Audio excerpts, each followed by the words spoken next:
I'm Omari Neville of Omari Neville The Fuel. Cyril Neville, the artist formerly known as the youngest Neville brother. Yeah, Buku. Uptown ruler, Chin, the baddest man alive, the living legend, Mr. Brown. Yeah.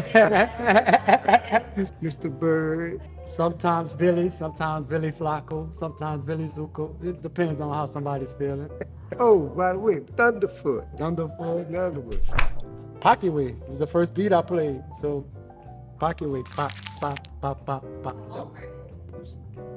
Two. You know, I gotta put this in.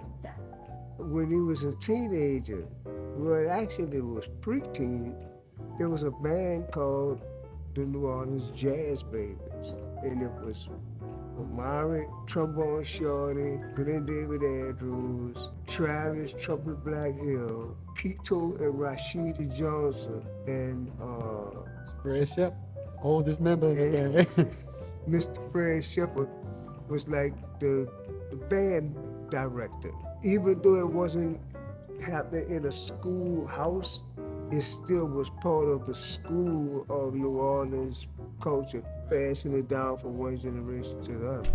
It's the most important thing you can do because you're getting the future ready. You know? We're gonna be out the door soon, you know. You gotta lead the way for the next people to come, especially the kids, because they're soaking it all in right now. And as long as you steer them down the right direction, the outcome is just, you know, beautiful. It's up to them, but it's up to us to show them and, you know, give them the right tools to do it, you know. So that's pretty much what this family been doing, just laying the foundation down. His uncle laid it down for them, and that's what he's doing. That's what they doing for us and everything. So, you know. I mean, that's the whole thing about it, being a part of the culture, the root culture of New Orleans. You know, that's one of the most important things, is passing it from one generation to the next. And, well, I stand on the shoulder of giants, you know, like at my age and at this point in my career, a lot of other cats look at me as a giant, but I stand on the shoulders like people like my brother Art, my brother Charles, Alan Toussaint, you know, Smokey Johnson, Dr. Jones, Irma Thomas. Most of those people, and I'm talking about people who became icons in every aspect of the business, as well as not just the music part of it, you know, all came out of some local high school music program. That's a fact. Every one of them, you know. Harold Baptiste, all of these cats, John Boudreaux, Smokey Johnson, James Black, you know, all of those cats came out of one of those high school. All my older brothers, Alan Toussaint, you know, all them cats came out of one of those.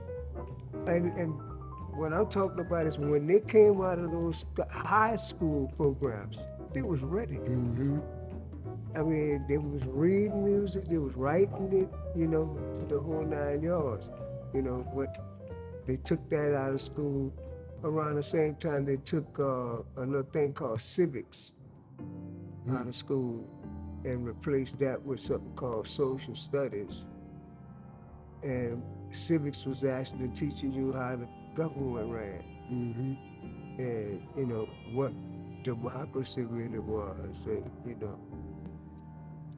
So definitely got to keep all that for the youth to get their hands on, you know. Knowledge is power, so give the youth as much of it as you have, as much as they can get. Because, you know, you're never too old to learn, you know.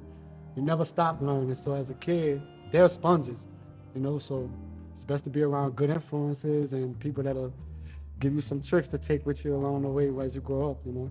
Right. So many influences that be bouncing around. I don't be knowing which way to go sometimes.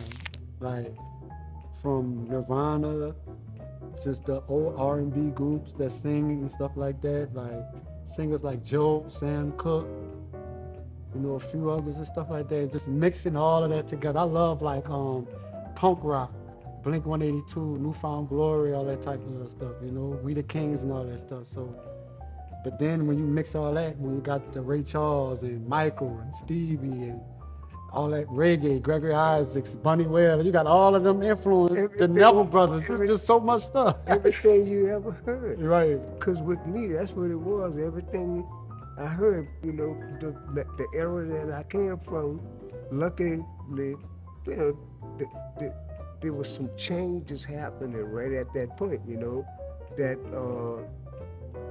the things that I was soaking up when I was 3 and 4 and 5, 6, by the time I got 8, 9, and 12, what that was being called had been changed to something.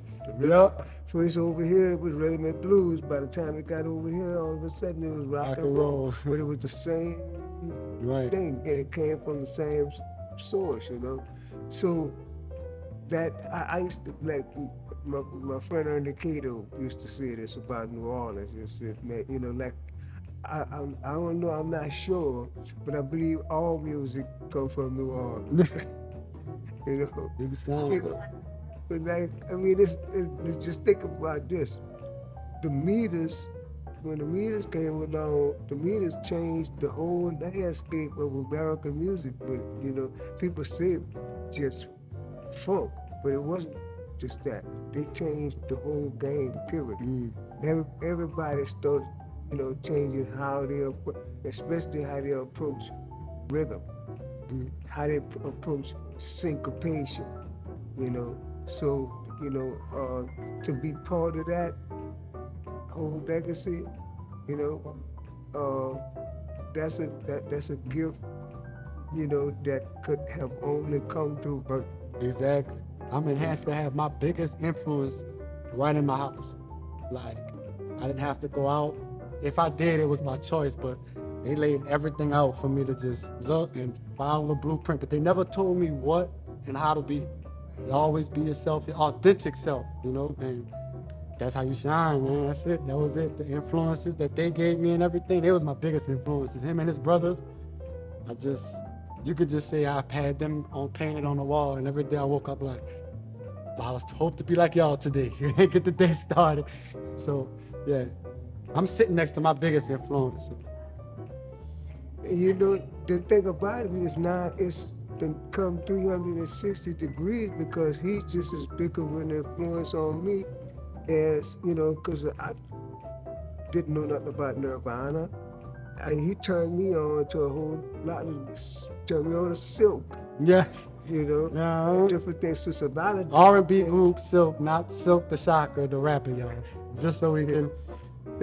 Yeah, I'm just saying. Silk the Shocker fire too, though. Shout out to him. This whole thing about New Orleans families, and you know, we're one of the New Orleans music families, you know, and thankfully we know and are really good friends with a lot of the cats out of some of the other musical families too.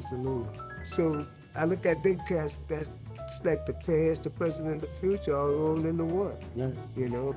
Look, if it wasn't for Monica's slamming wedding, we wouldn't be where we at right now, because that kickstarted. We got a bunch of offers from that party. Other people like, where was that? Where was that Monica's party? Before we leave, we need to tell people. Oh God, I was definitely gonna say it. We do weddings. Neville Nation is still growing. Yes.